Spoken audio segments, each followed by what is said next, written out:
We now extend the conversation, consuming much of public conversation.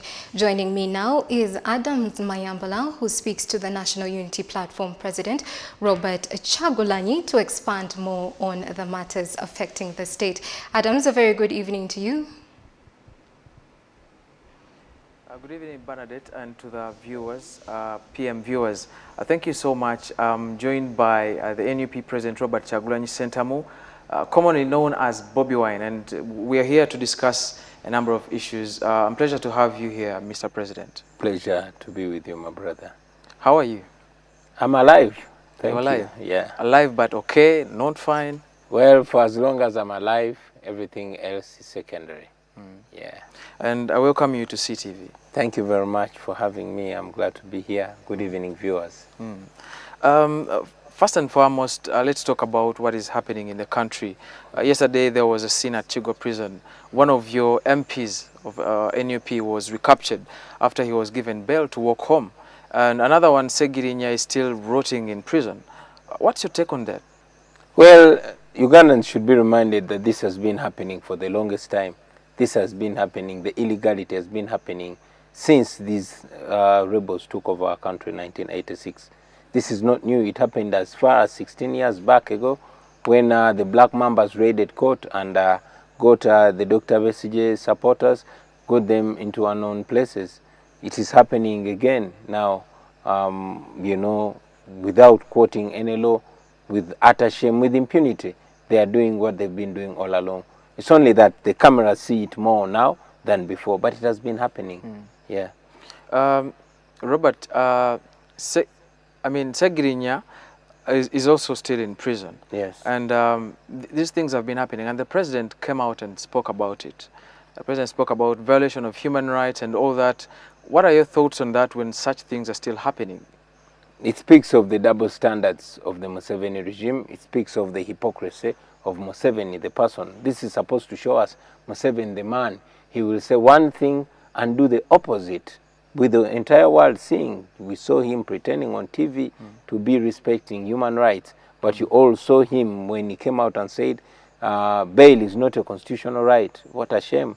This is a person that purports to be the president of the nation, but does not even respect the constitution.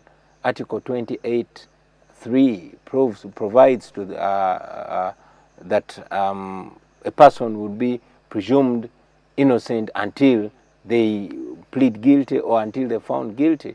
And also Article 23(6) also guarantees bail as a constitutional right. General Museveni is saying bail is not a constitutional right. I am here because I'm out on bail on treason. So it further shows us that Museveni believes that he is the law himself. Yeah. Honorable Robert Kyagulanyi, so what are you going to do as the NUP president, or what are you doing to make sure that all this is normal? The question is not what are we going to do as NUP. This country does not only belong to NUP. This country does not only belong to Kyagulanyi. This country belongs to you, belongs to every Ugandan. Question should be, what are we going to do as Ugandans to see that we enjoy our rights, to see that we live within the law, to see that the Constitution, which has a preamble that mentions all the mess that our country has been through and recognizes it and pledges to ensure that nothing of the sort happens in the future. Unfortunately, this is exactly what's happening. So what are we going to do as a nation, as a people, as a population, not just NUP? This is a duty for all of us. I will tell you that this illegality does not only affect NUP, it affects all citizens, and it affects even all those that are in government as well. So this mess is a concern for all citizens of Uganda. So do you have to pursue the law? What exactly are you talking about? Like, we Ugandans, what are you talking about? We Ugandans must rise to the occasion and put an end to the dictatorial tendencies of General Museveni. We Ugandans must rise up and free ourselves and return the rule of law and return to constitutional order, because we are certainly not, you know, being ruled under the law. This is ruled by law. So we have to rise to the occasion and put an end to the dictatorship. The problem of Uganda is General Museveni, because he does not respect the law. He does not respect anybody's rights. What he thinks or what he dreams at night is what he wants to do during the day. And unfortunately, he gets away with it because just a few of us raise our voices. It is a question of everybody rising to the occasion to put an end to this. Honorable Kyagulanyi, we've been through election, and you yourself participated in the elections, and you lost. Do you consider the defeat that you lost? I did not lose. You saw as much as I saw it. I mean, you are in the media. You know you were not allowed to even perform your duty as a journalist. You know that your TV and radio stations were cut off. You know that power was cut off. You know that the internet blacked out. You know that the military took over the election. So you cannot say I lost. You know, the people of Uganda went out to the polls and they cast their polls.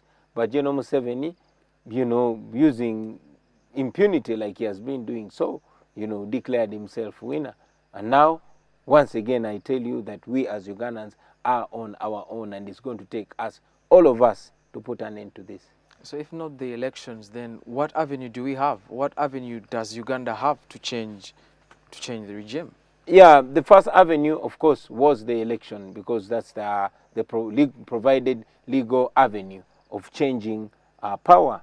But again, the Constitution also provides that when the Constitution is being overthrown or abrogated or disrespected or undermined, it is the duty of every Ugandan. Ugandans must rise to make sure that they restore constitutional order. There's no constitutional order because the Constitution provides for the right to bail.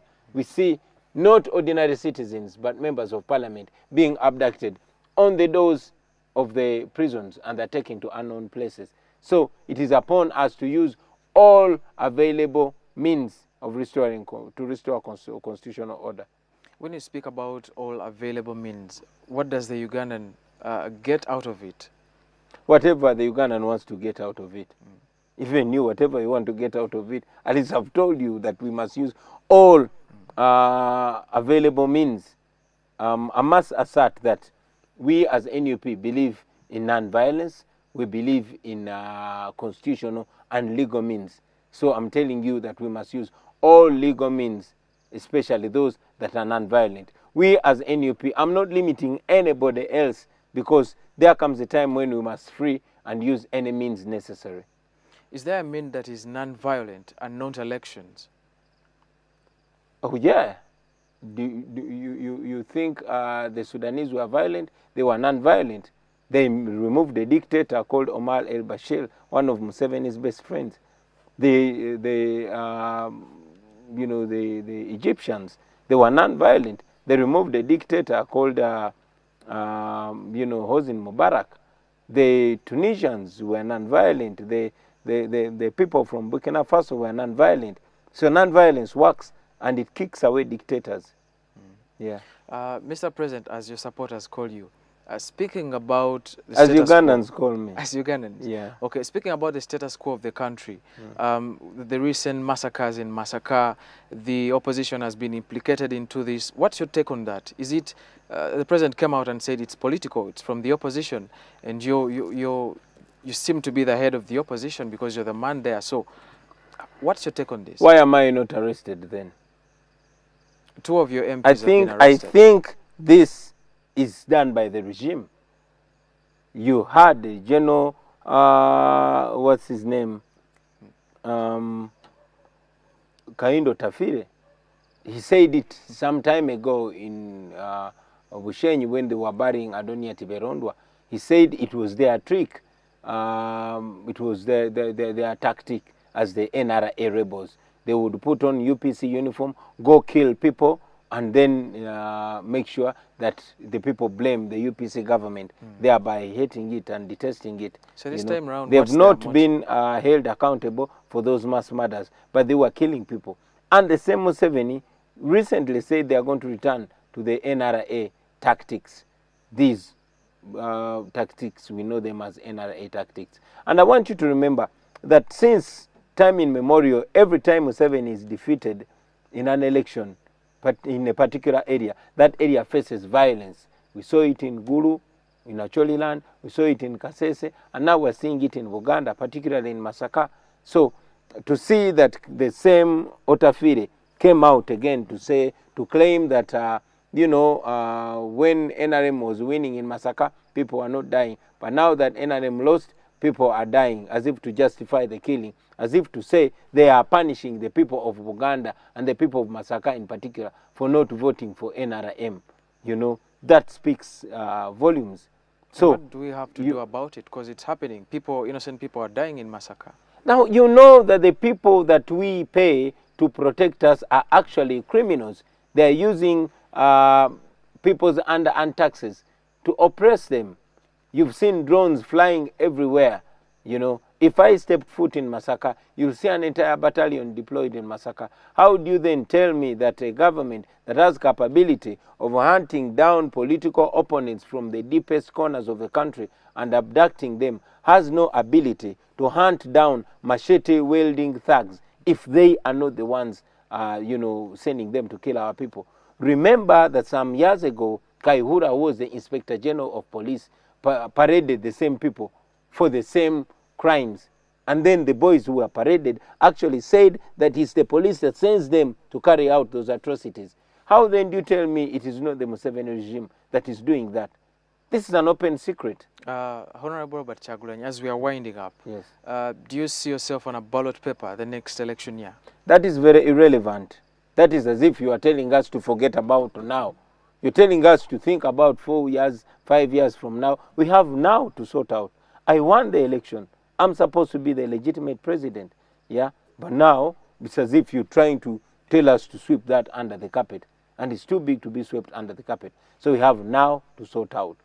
You know, we have an illegitimate government that is ruling over people, robbing the nation, you know, looting everything that they can land their hands on, and also abusing the rights of the people while their leader purports to be defending rights. So we have a now to sort out before we go to tomorrow. Honorable Kyagulanyi, lastly, have you met the President Museveni?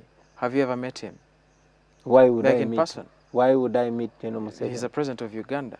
No, he's not the president of Uganda. I am. Ask him, has he met me? Okay, if probably if he could tell you, come and work in my government, because you have that that sense of the youth, you know the problems of the youth. Could you help out to help Ugandans?